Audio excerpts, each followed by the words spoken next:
Bonjour à tous, c'est Zimbabwe, on se retrouve aujourd'hui pour une nouvelle vidéo de l'amour pour les événements du 28 décembre. Aujourd'hui, c'est l'anniversaire donc de la création d'un parti politique très important, un parti politique indien, le Congrès national indien, qui a été fondé donc en 1885, donc par des membres britanniques, donc voilà, qui voulaient donner plus d'indépendance à l'Inde, hein, voilà, qui était sous gouvernance voilà britannique, hein, c'était une colonie.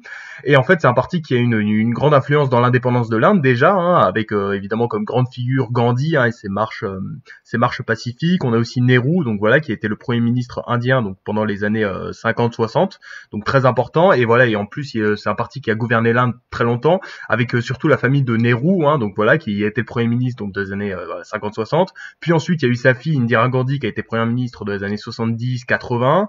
Puis ensuite la fille de Indira Gandhi, Rajiv Gandhi, qui a été premier ministre à la fin des années 80. Et enfin Rahul Gandhi, donc voilà, qui est l'arrière-petit-fils de Nehru, voilà, qui a fait quelques élections donc en 2014-2019.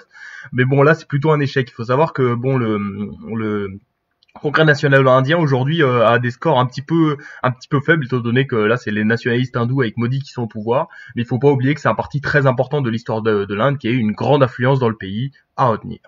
Aujourd'hui, c'est aussi l'anniversaire de la découverte, enfin de la première observation d'une planète, de l'observation de Neptune, donc qui est une planète du système solaire, évidemment, la 8e planète du système solaire en termes de distance par rapport au Soleil.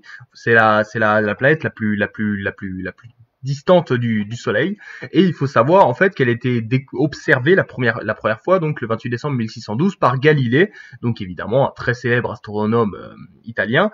Et en fait il l'a juste observé, il pensait que c'était une étoile de magnitude 8, et du coup il l'a juste laissé tomber.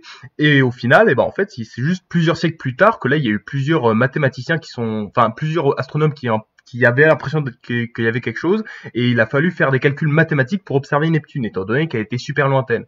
Et d'ailleurs, le premier à l'avoir observé, en fait, à l'avoir vraiment trouvé avec des calculs mathématiques, c'était Urbain Le Verrier, donc en 1846, donc qui était un Français, qui a d'ailleurs voulu donner son nom à la planète. Il a voulu l'appeler Le Verrier. Le problème, c'est que les Anglais, par exemple, étaient totalement contre, et du coup, bon, elle s'est appelée Neptune à la place, hein, comme un dieu. Mais après, il faut savoir aussi qu'il y a eu plusieurs tensions entre les Français et les Anglais, parce qu'il y a des Anglais qui disaient ouais, on l'avait trouvé avant et tout, et il y a eu des tensions pour savoir qui serait dans les livres d'histoire. Bon, plutôt intéressant, mais donc voilà, retenons donc la découverte la première observation de Le Verrier, hein, comme on dit, donc c'était par Galilée en 1612. À retenir.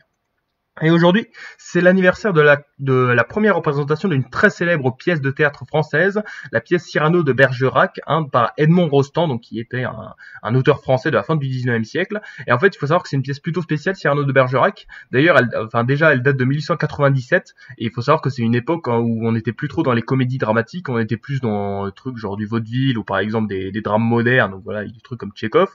Et du coup, Edmond Rostand pensait pas du tout que ce serait un succès. C'est-à-dire que il avait créé la pièce, donc notamment avec Constant Coquelin, donc qui jouait le rôle de Cyrano. Il faut savoir déjà que en fait, comme ce type était extrêmement charismatique, il adorait son personnage, et du coup c'est pour ça que en fait le personnage de Cyrano de Bergerac a autant de répliques. En fait, il a presque la moitié des répliques de la pièce, parce que Coquelin vraiment était un homme qui voulait absolument jouer son rôle, quoi.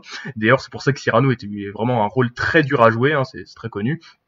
Et du coup, en fait, Edmond Rostand pensait que ça allait être un échec, sa pièce. Et vraiment, il avait déjà, il pensait déjà à s'excuser et tout. Et à chaque fois, il avait dit à Coquelin, ouais, ça va être nul et tout. Je suis désolé de t'avoir entraîné là-dedans. Et au final, ça a été un énorme succès. C'est-à-dire que voilà, le premier acte, voilà, il y a eu 9 rappels. Donc ça, c'est énorme au théâtre. Ensuite, les gens, ils ont applaudi pendant 20 minutes. Voilà, et le public acclamait et réclamait l'auteur dès la fin de l'acte 3, alors qu'il y a 5 actes.